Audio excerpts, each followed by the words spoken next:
I always dreamed my wedding day would be perfect. Instead, it became the day I finally showed my family who I really was. But to understand what happened at that reception, you need to know how I got there. My name is Emma Chen, and I grew up in the shadow of my father's expectations. Harrison Chen wasn't just a successful businessman. He was a titan of industry who had built Chen Technologies from nothing into a multi-million-dollar empire. Every dinner conversation revolved around business strategies, market expansions, and the legacy he was building, a legacy I was apparently never good enough to be part of. Business is in our blood, he would say, looking proudly at my older brother Marcus. Well, most of our blood. That last part was always directed at me, along with a disapproving glance that made me feel about 2 inches tall. While Marcus followed perfectly in our father's footsteps, Wharton Business School, MBA, fast track to executive positions, I chose a different path. Computer engineering. My father's voice dripped with disdain when I announced my college major. Engineers work for people like us, Emma. They don't lead companies. But I saw something he didn't. While he was focused on old-school business models and traditional corporate structures, I recognized that the future belonged to those who could build it, line by code line. I graduated at the top of my class, but my father didn't attend the ceremony. He was too busy attending Marcus's MBA graduation that same weekend. An actual achievement, he called it. For 3 years after college, I worked at various tech startups, learning everything I could about both the technical and business sides of the industry. My father saw it as aimless drifting. When are you going to get a real job? He would ask at every family gathering. Marcus is already a vice president at Chen Technologies. What he didn't know was that I was building something that would change everything. It started in my tiny apartment's spare bedroom. A revolutionary cybersecurity system that could adapt and evolve in real time to counter new threats. While Marcus was attending board meetings and playing golf with executives, I was coding until 3 a.m., fueled by coffee and determination. The first version of my security software caught the attention of a small venture capital firm. Their initial investment allowed me to hire 2 other engineers and rent a small office space. My mother, during one of her rare moments away from my father's influence, secretly helped me furnish it. I don't understand what you're building, she admitted as we assembled cheap desks from IKEA, but I've never seen you so passionate about anything. The next 2 years were a blur of coding, pitching to investors, and slowly building my company, Secure Core Technologies. We won our first major contract with a mid-sized bank, then another. Then a government agency quietly reached out about using our software. I kept my success quiet. At family dinners, I still played the role of the underachieving daughter. When my father bragged about Marcus's latest accomplishment, I would smile and push food around my plate. When relatives asked about my little computer job, I gave vague answers about doing okay. Then I met David. He was different from anyone I'd ever known. A brilliant architect who saw the world in terms of possibilities rather than limitations. He didn't care about my family's money or status. In fact, the first time we met, he had no idea who the Chens were. "You seem surprised," I said when he finally found out about my family. "I am," he admitted. "You're nothing like what I'd expect from a wealthy family's daughter. You're real." We fell in love over late-night conversations about design principles, technological innovation, and our dreams for the future. When he proposed a year later, I didn't hesitate to say yes. My father, of course, had opinions about that too. An architect? He scoffed during dinner. Couldn't you at least find someone in finance or business? Someone with real potential? I gripped my fork tightly. David is incredibly successful. His firm just won the contract for the new downtown development project. A glorified construction worker. My father waved dismissively. At least Marcus's wife comes from a good family. Her father's company is listed on the NYSE. I looked at Marcus's wife, Catherine, who sat there with her perfect makeup and society smile, and felt a wave of pity. She was exactly what our father wanted, a proper corporate wife who attended charity galas and knew which wines to serve at dinner parties. The wedding planning became a battlefield. My father insisted on turning it into a networking event, inviting business associates and potential clients.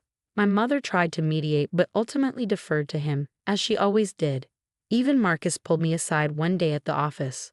"Just let Dad have his way," he advised. "You know how he gets. Besides, it's not like you're paying for it." But I was. Every cent of my wedding was being paid for by Secure's profits. Not that anyone knew that. What they also didn't know was that Secure had just gone public in a quiet but incredibly successful IPO. My ownership stake was worth $89 million, and that wasn't even the biggest secret I was keeping. 3 months before the wedding, I discovered something interesting during the routine security audit. Chen Technologies, my father's precious company, had serious vulnerabilities in their cybersecurity infrastructure, the kind of vulnerabilities that my software was designed to prevent. I could have warned them. Instead, I waited and watched through my networks as multiple small breaches occurred. Nothing damaging, I made sure of that, but enough to send their stock price dropping and create panic among the board members. Then, through a series of shell companies, I began buying shares. Lots of shares. The week before my wedding, I owned 22% of Chen Technologies. My father had no idea that his disappointing daughter was now one of his company's largest shareholders. The wedding day arrived sunny and perfect. The ceremony was beautiful, exactly as David and I had planned. But I knew the real show would be at the reception, when my father would give his toast. I sat at the head table, holding David's hand under the white tablecloth, watching my father stand up with his champagne glass. He was wearing his favorite Tom Ford suit, the one he saved for closing major deals. The room fell silent as he began to speak. Little did he know that in the next few minutes his entire world was about to turn upside down. My father stood at the microphone, champagne glass glinting under the reception hall's crystal chandeliers. 200 guests watched him, expecting the usual polished performance he gave at corporate events. But I could see something different in his eyes tonight, a coldness, an edge. When Emma was born, he began, his voice carrying across the silent room. I had such high hopes. The Chen family has a legacy of excellence in business. My father built his first company from nothing. I transformed it into an empire. And my son Marcus, he gestured to my brother, who sat smugly at his table, is carrying on that proud tradition. He paused, taking a sip of champagne. I felt David's hand tighten around mine. But Emma chose a different path. Against all our family's advice, she went into, he wrinkled his nose slightly, computer programming. A path for people who work for others, not leaders. Murmurs rippled through the crowd. I saw David start to stand, but I squeezed his hand, holding him back. Not yet. And now she's married an architect. My father's lips curved in what might have looked like a smile to others. But I recognized it as a sneer.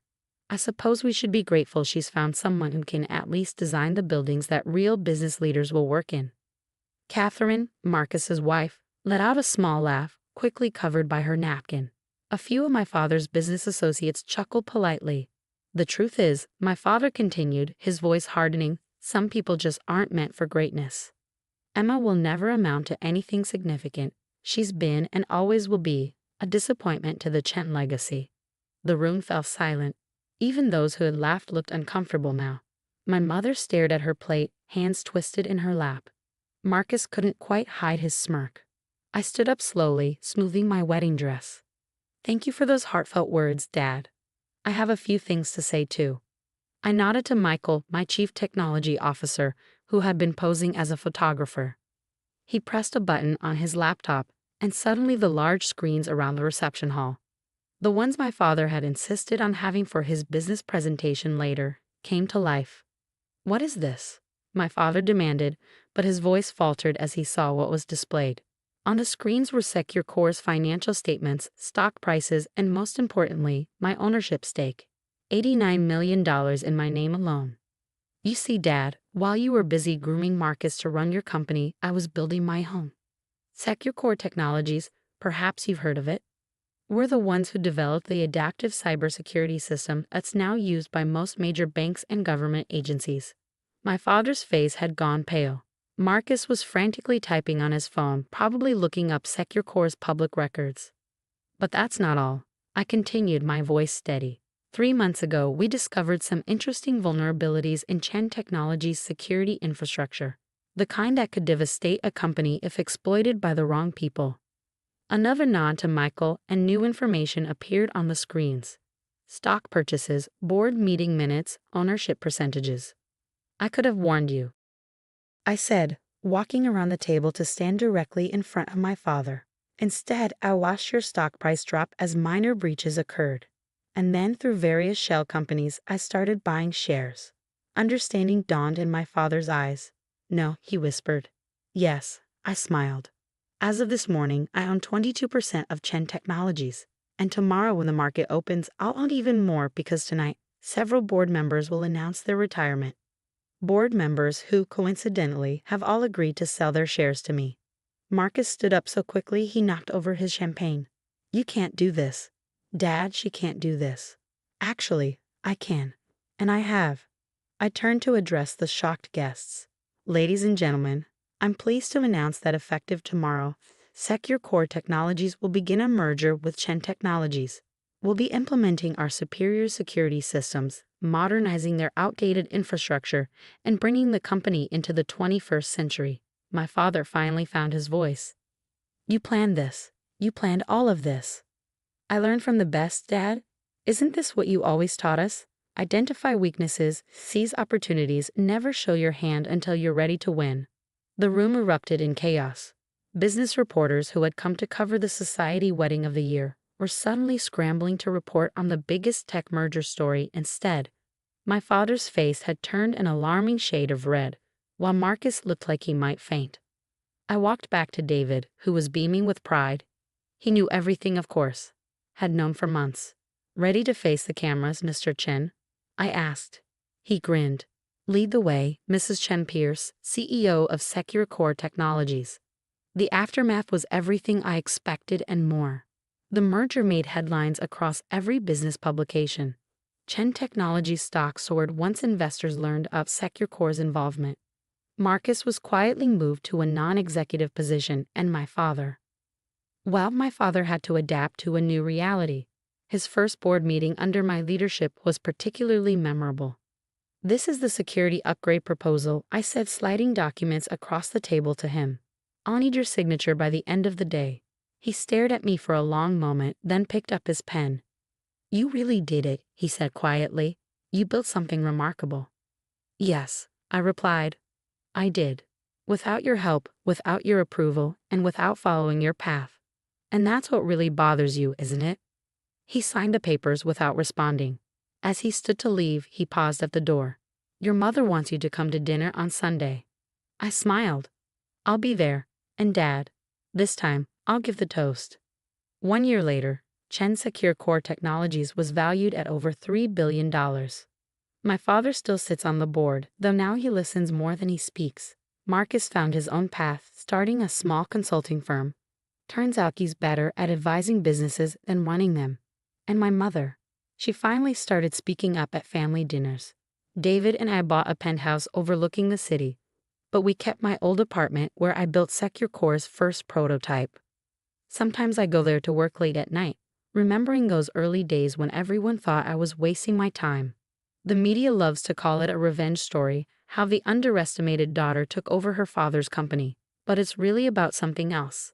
It's about building something on your own terms, about proving that success doesn't have to follow someone else's blueprint. Last week, my father actually asked for my advice about a new tech investment. You see things differently, he admitted. You see the future. I looked out at the city skyline from my office, the same office that used to be his. No, Dad, I said. I don't just see the future. I build it. And that's worth more than any inheritance he could have given me.